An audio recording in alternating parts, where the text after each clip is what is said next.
De passage en Eure-et-Loire pour l'Assemblée générale de la section des anciens exploitants, Xavier Belin, président de la FNSEA, a accepté de répondre à nos questions sur nos revendications actuelles. Alors, Xavier Belin, bonjour. Bonjour. Vous avez entendu que la FDSEA d'Eure-et-Loire et les JA ont mobilisé plus de 250 agriculteurs cette semaine. Comprenez-vous cette action? Bien sûr, et non seulement je comprends, mais on a soutenu cette action pour trois raisons essentielles, hein. La première, il y a le contexte évidemment général de l'agriculture française avec son lot de réglementations, de suradministration, de problèmes divers et variés où on empêche quand même globalement les paysans de travailler, de faire bien leur travail. Deux, cette histoire d'écotaxe évidemment qui aujourd'hui continue à mobiliser, et elle mobilise d'autant plus que les réponses gouvernementales tardent à venir. Alors on nous dit suspension sine die, mais on a entendu aussi quelques ministres s'exprimer durant le week-end du 11 novembre, nous disant qu'en juin, on y reviendrait. Sous quelle forme, comment? Nous demandons à venir à la table des discussions et en tout cas pouvoir trouver une issue convenable pour la sphère et le secteur agricole et agroalimentaire. Puis la troisième raison, c'est que je pense qu'il est important dans un moment où on le sent bien, les tensions sont nombreuses et dans beaucoup de secteurs, il est important aussi que les réseaux organisés, et la FNSEA avec ses FDSEA sont un réseau organisé, puissent aussi, sinon contrôler, en tout cas faire en sorte d'être très présents sur ces mouvements, d'être plutôt dans la proposition, de bien faire valoir que s'il y a des problèmes aujourd'hui qui remontent par l'action syndicale, c'est pas pour, je dirais justement en esprit de révolte ou de révolution, mais c'est au contraire pour y apporter des réponses adéquates. Très bien, et donc on sent vraiment un ras-le-bol en ce moment, donc général au niveau du territoire, sur toute la France. Est-ce que la FNSEA prévoit une action de mobilisation nationale? Alors ça va être en discussion la semaine prochaine, le 21, puisque nous avons un conseil d'administration nationale. Il y a beaucoup d'initiatives régionales aujourd'hui, c'est vrai. Alors bien sûr, on a beaucoup parlé de la Bretagne, mais toutes les régions aujourd'hui se mobilisent. Il faut bien regarder à la fois et le fond et la forme. Personnellement, je suis tout à fait conscient que dans les revendications qui sont portées, même si l'écotaxe a été l'effet révélateur en quelque sorte, il y a derrière de quantité d'autres sujets.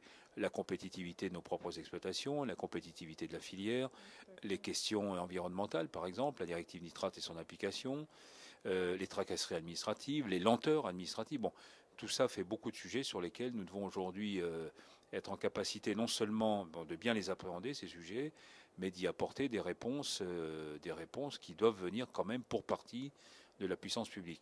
Faut-il ou non un rassemblement national? C'est une vraie question aujourd'hui. Il faut se la poser et vraiment mesurer toutes les conséquences. Deuxième question, j'ajoute d'ailleurs que sur ce premier point, il y a des concertations aujourd'hui très actives entre la FNSEA et d'autres partenaires sociaux.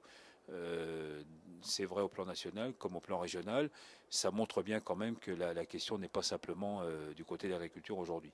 Et puis deuxième sujet sur lequel je veux vraiment qu'on ait une réflexion plus structurelle et en particulier à la FNSEA, c'est de savoir s'il ne conviendrait pas peut-être début 2014 de lancer l'idée d'une grande conférence nationale sur l'agriculture, mais pas une conférence qui dure trois quarts d'heure chez le ministre, une journée et demie, on prendra le temps qu'il faut, et surtout mettre sur la table tous les sujets sur lesquels aujourd'hui nous avons besoin de progresser. Et donc on entend bien que la FNSEA travaille sur tous ces différents dossiers, hein, l'écotaxe, la réforme de la PAC ou les autres taxes qui sont également prévues. Y a-t-il quand même une chance que nos revendications soient entendues par le gouvernement? Si je devais prendre en compte la situation actuelle de la France et analyser secteur par secteur, le premier secteur aujourd'hui pourvoyeur d'emplois dits marchands, c'est le secteur agricole agroalimentaire.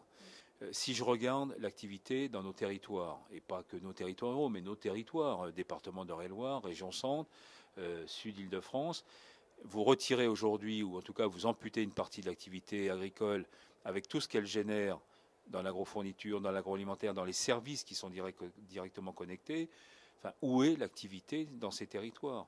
Donc on a beaucoup de bonnes raisons aujourd'hui, non seulement de croire et d'être quelque part un peu optimiste quand même sur notre secteur, mais je crois qu'il est important que les politiques comprennent que si l'on veut redresser demain la courbe du chômage, si l'on veut retrouver de la croissance dans ce pays, si l'on veut à nouveau retrouver la place qu'on n'aurait jamais dû perdre sur le podium européen et le podium mondial, il faut quand même libérer un peu les énergies, permettre à ceux qui veulent investir et entreprendre de pouvoir le faire, ne pas être trop frileux par rapport à la recherche et à l'innovation, avoir une loi d'avenir, oui sans doute, mais avec un vrai contenu qui nous repositionne et pas simplement avec un regard un peu nostalgique du passé, mais vraiment avec cette capacité de valoriser toute l'agriculture française dans toute sa diversité et dans tous ses territoires.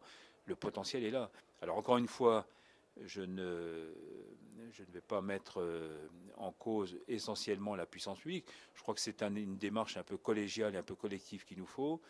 Mais de temps en temps, il serait bien de reconnaître quand même que l'agriculture, c'est pas simplement des problèmes d'environnement, c'est pas simplement des problèmes d'eau, c'est pas simplement des problèmes de, je sais pas quoi, de taille d'exploitation, c'est aussi un potentiel. C'est de l'excellence, c'est de la valeur ajoutée. C'est ça que nous voulons mettre au cœur des discussions. Et encore une fois, moins dans une démarche corporatiste que dans la capacité d'apporter une réponse, des réponses en tout cas, aux grands enjeux que notre pays se pose aujourd'hui. Merci beaucoup. Merci à vous.